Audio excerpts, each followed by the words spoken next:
Do you know the difference between training plyometrics for beach volleyball and training plyometrics for indoor volleyball? What about how to train your tendons so that you never get knee or shoulder pain again? If you answered no to one or both of these questions, then you're going to want to watch this video because I'll give you those exact answers plus more from questions that were submitted by my followers. My name is Greg Hersig, also known as the Volleyball Strength Coach, and I run the largest online volleyball personal training company in the world, where me and my team of expert trainers have worked with over 1,000 volleyball players over the past few years. We've worked with high school players all the way up to professional level for beach and indoor, online and in person, as well as entire college teams and entire club programs. I'm a former all-conference Division I opposite. I had a quick stint as a semi-professional player for the VLA, and now as a 34-year-old dad of 2 kids, I still play competitive beach volleyball. Last week, I pulled my Instagram followers for questions to answer on this video, and I chose 4 that I thought were not only good questions, but would be super useful and tactical for you watching. So here we go with question number 1. Can you work other body parts except muscles, i.e. tendons?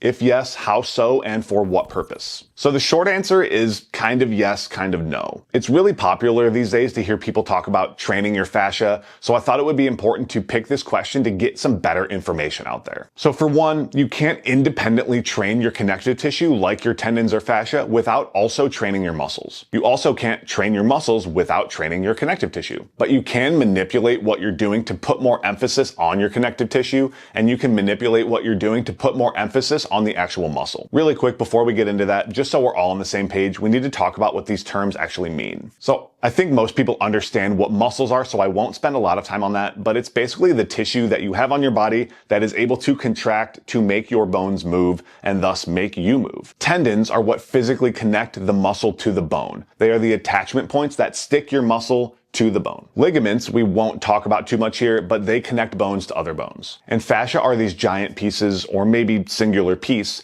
of connective tissue that wraps all the way around your entire body and around each muscle, and it helps muscles move smoothly and work together. It's important to note that muscles are the only one of these tissues that truly contract or shorten.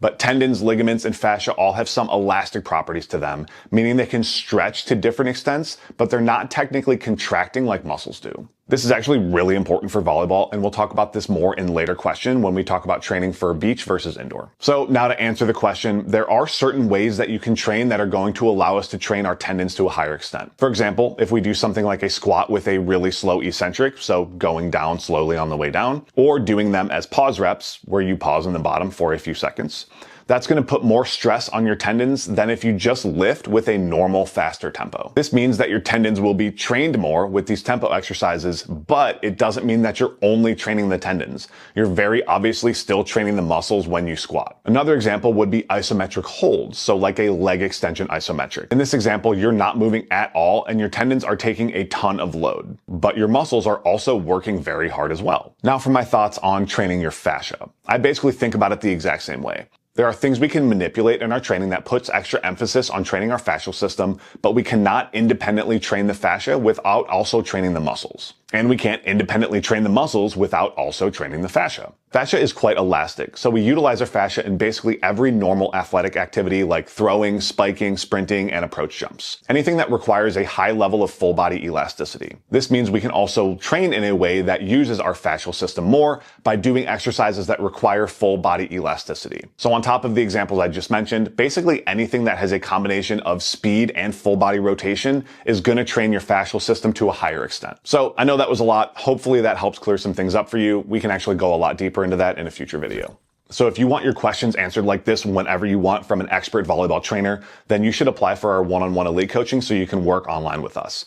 If you check the description down below, you'll see 2 links. The first link is to apply for our one-on-one elite coaching. This is where you'll get hooked up with one of my trainers, where we can give you a custom workout program, help you with your nutrition, and help you with things like film review and vertical jump tracking. And that is going to be the most comprehensive and complete system that exists on the planet for volleyball players. If you're just looking for a good workout program to follow, there's a second link in there, which is to our membership. And with the membership, you get access to 8 different volleyball specific workout programs that you can follow along with in the app. So if you're looking to get some help from us, check the links in the description for more info. Question 2. Wrist wraps, belts, knee sleeves, etc. When are they needed for this type of training? I think meaning like volleyball training or athletic training. So in the past, I was a total gearhead, meaning I would basically utilize every single piece of gear that I could to help me lift more weight. So belts, knee sleeves, wrist wraps, wrist straps, weightlifting shoes, and even sometimes knee wraps and strongman back braces. My goal for a little bit was basically to lift as much weight as I could by any means necessary. These days, the only one of those things that I use at all anymore is a belt, occasionally when I'm going for really heavy or near maximal effort lifts. So if I'm working on really heavy squats, deadlifts, or power cleans, that's basically the only time I wear a belt anymore. A very important component of that is to think about it like don't use it until you need it. A belt is not something to be relied on. It's a tool that you can use to help you stay more safe when you're trying to lift the most amount of weight you can, so only use it when you need it. That kind of goes for like any type of gear. When it comes to knee sleeves, I've become a pretty big opponent of using them, meaning I don't recommend them much anymore. Here's a good way to think about it. If you're doing an exercise that would hurt your knees without the knee sleeves, you still shouldn't be doing that exercise, even if it doesn't hurt with the knee sleeves. At this point, there are no exercises that are so important that you have to mask your pain with sleeves in order to accomplish them. There are always pain-free alternatives we can find for literally any exercise. Wrist wraps are fine if you've had some kind of previous injury, just to help keep your wrist more stable on something like a bench press or power cleans. And I don't have a problem with them because they don't really give you any kind of performance bonus like a belt or sleeves can. Just make sure you're not making the same mistake as knee sleeves and masking pain just because you think you need to do a certain exercise. And actually, now that I think about it, I'll take back what I said earlier. I do still commonly use wrist straps. So with something like heavy deadlifts, heavy rows, heavy Olympic lifting, we want to get maximum exertion out of the muscles that we want to work, and so we don't want our grip strength to be a limiting factor. A really good example of this is with Landmine University cleans, where you're holding on to a spinning 2-inch thick end of a barbell, so your grip is going to fail way earlier than normal, and straps are basically required to lift any kind of heavy weight for this movement. Overall, gear is really a only use it when you need it type of thing with certain exceptions, so definitely don't become reliant on using a bunch of gear. Question 3, how do you suggest people train once they're older than 45 or 50? There's a couple of really important things that we need to focus on when you're working out at this age. One, it's obviously still extremely important, maybe more important than ever, to make sure that you're lifting weights. As you get older, it's super important that you try to maintain as much muscle mass and bone density as you possibly can, especially if you're still trying to play volleyball. 2, at this point, people's goals usually revolve more around injury prevention and longevity than around maximizing performance. This means we want to focus on exercises or training methods that have a better risk-reward ratio, even if that means sacrificing optimal performance. An example for me, I'm only 34, but I've been lifting weights since I was 13 and playing volleyball since I was 12. I've had a variety of ankle, knee, and back issues in my life, and so I don't necessarily feel the need to do full-depth ATG back squats anymore. Are full-depth ATG back squats beneficial for volleyball and vertical jump?